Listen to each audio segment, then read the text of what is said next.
What is procrastination? You know the feeling, right? You've got an assignment due, there's an important report for work that you should be finishing, or all that cleaning to be done around the house. But you find yourself watching YouTube videos. Probably on procrastination, right?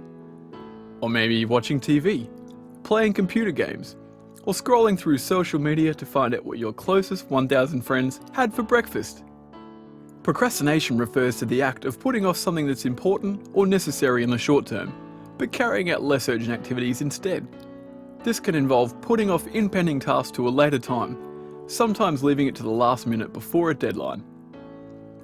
Did you know that 25% of people say that procrastinating is a defining characteristic of their personality? Or that 75% of surveyed college students consider themselves to be procrastinators? Procrastination is also a trait often found in high achievers and commonly attributed to perfectionists. Now I know, you all just said that's me, but that doesn't mean that it doesn't place a significant roadblock towards being a high achiever, and you should know how to overcome it. Procrastination can relate to many personal issues. Health issues such as visiting the doctor or dentist, getting those much needed repairs carried out around the home, as well as academic and work obligations, where we would rather be doing anything else possible. The effects of procrastination can include stress, anxiety, guilt, panic attacks, health problems, loss of productivity, social disapproval for not meeting responsibilities and commitments, and the list goes on, all of which promote further procrastination. So why do we let this happen? The main reason is instant gratification. We want a good feeling from something now. If I do my assignments, attend classes, and pass the exams, I'll receive a degree in a few years, and that'll feel great. Or I could sit on the couch with a bag of chips watching TV, and maybe even have a nap, and that'll feel great now. This is a toss-up between delayed and instant gratification. We end up doing activities which give us the gratification now, and cause blocks for those things where we're working towards something bigger and better. Another reason is that we may be overly time optimistic, and I know this one sums me up for sure. I used to always misjudge the amount of time needed, whether it be to have a shower and get ready before going out, or the time it takes to drive somewhere and park. Every minute that rolls by that you should be taking action, you look at the clock and think, I can make it happen in that time. In fact, I've probably got a few minutes before I need to start, so we're all good. And you may tell yourself that several times until panic sets in and you're running late. Another reason that results in procrastination is when the task seems overwhelming and we talk ourselves into deferring it until later when we're better prepared to tackle the task. This ties back into the link between perfectionists or high achievers and procrastination. Because they want everything that they do to be absolutely spot on, they never feel fully prepared to start. If they put it off for a day or a week or whatever, then in that time they might have thought about it and planned, tidied up their work area first, and then they might feel better prepared to take on the activity. But in reality, all they've done is push an important task back and cause more stress and panic to be brought on. This can also be seen as clearing the slate of small annoying jobs in order to have a clear mind to tackle the big task, but then you can be left short for time. The same result can also come about when the task is just straight up unpleasant, and then you sell yourself short for time and end up underachieving. A final experience many young people in college or university come across is the sudden personal freedom they obtain, whether they've left home after high school, or it's just because their timetable has a lot of free time where they should be studying. So instead, they're excited by all this free time now and do all those instant gratification things that feel good now, and then end up handing assignments in at the last minute, staying up late the night before, or in my case, pushing through the whole night to hand the assignment in that morning. And we kid ourselves that we work best under pressure, right? No, we don't. What is the result? You lose sleep, you get really tired, and you usually end up sick. But you let this cycle continue all the way through college. An important distinction to also note here is what is referred to as the have-to-dos and the want-to-dos. Now you might be achieving your have-to-dos, but procrastination can affect your life through the want-to-dos list. For example, you may be successful at work, in your career, but things like getting in shape, cooking elaborate meals, learning to play an instrument, writing or reading a book. These things never happen because we don't ever get to that panic stage, which usually gets us over the line at the last minute with the have-to-dos. These activities, however, enrich our lives and bring a lot of happiness. So what's the point if we can do well at our jobs, but never actually be happy and doing the things we want to do with our lives? Procrastination has been around for a long time too. It's not just something that's crept in during the last couple of centuries with an industrialised world. Egyptian hieroglyphs dating back to 1400 BC have been found which literally translate to, "Friend, stop putting off work and allow us to go home in good time." Now that's over 3,000 years ago. And with the inclusion of technology in our modern day lives, social media has provided us with so many easy to access distractions. So how do we beat this and overcome procrastination? There are many techniques that you can use to break the procrastination habit. Think of it like a toolbox full of tools, and you have to find the one which works best for you.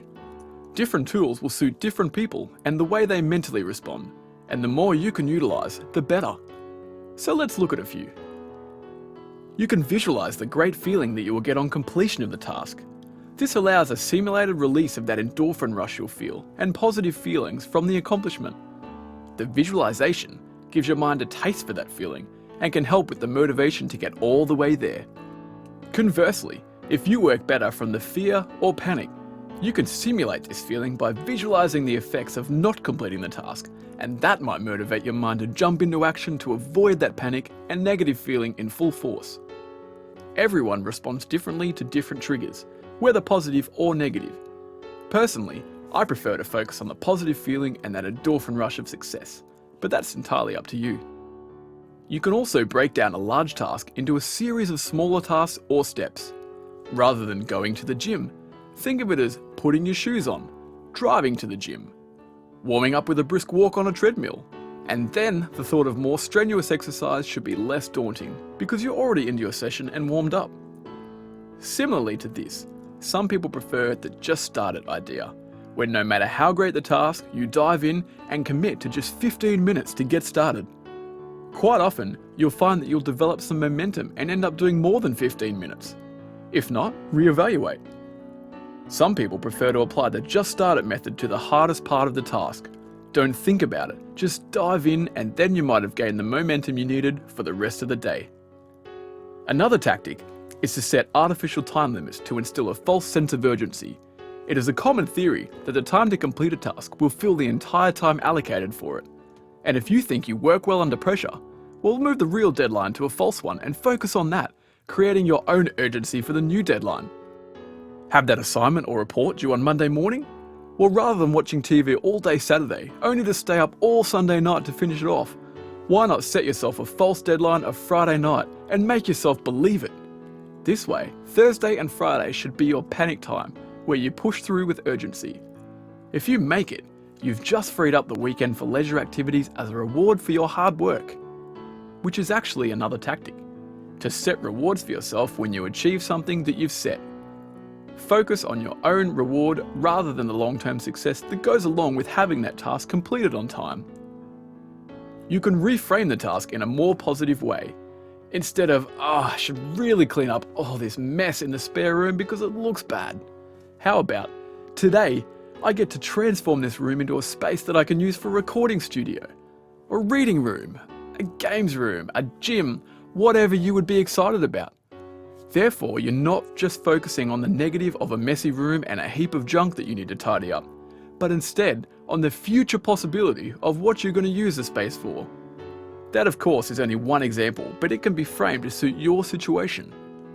For some people, the simple reminder that most of the time, nothing is actually stopping you from completing the task except for yourself. Sometimes, just this simple realization can give people some perspective and allow them to override their circuitry as such and push forward. You can get someone to check up on you. By letting someone know your goals and asking them to keep tabs on how you're going, you are making yourself socially accountable, which for some people can be a major motivating factor in getting them moving. Now, some people suggest that you can also trick yourself into thinking that you have an even more important task to do, and then the task at hand becomes the procrastination task. I'm really not too sure about this one myself. I know when I was studying and had an assignment due, a procrastination task would be watching a movie and eating food. I'm really not sure how well I would have done if I'd have said to myself, hey, you know you're meant to find the cure for cancer this weekend. Maybe you should just do your assignment instead because that will be fun. By far, one of the key methods is to keep a to-do list. Procrastinators are usually good at planning, but the key is scheduling, to prioritize and put timelines with the tasks. While procrastinators may be great at planning, if the doing part doesn't happen, well, it's not much use.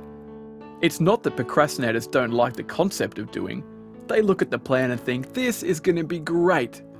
This is because they picture that future moment when the achievement is complete. But this doesn't involve delaying any gratification. Mentally, the gratification is there while picturing it. But when it comes to start the work, there is no gratification there and then. But there is with watching a movie, having a snack or a nap, or basically doing anything else at all. The key to stop procrastinating is to recognize that you're doing it in the first place. Then you can identify why you're doing it and take the appropriate steps to overcome the block. At the end of the day, procrastination is a habit, and habits can't be broken overnight. You need to apply persistence in using the tools to break the habit, and the longer you can spend without procrastinating, the greater your chances of breaking this destructive habit for good.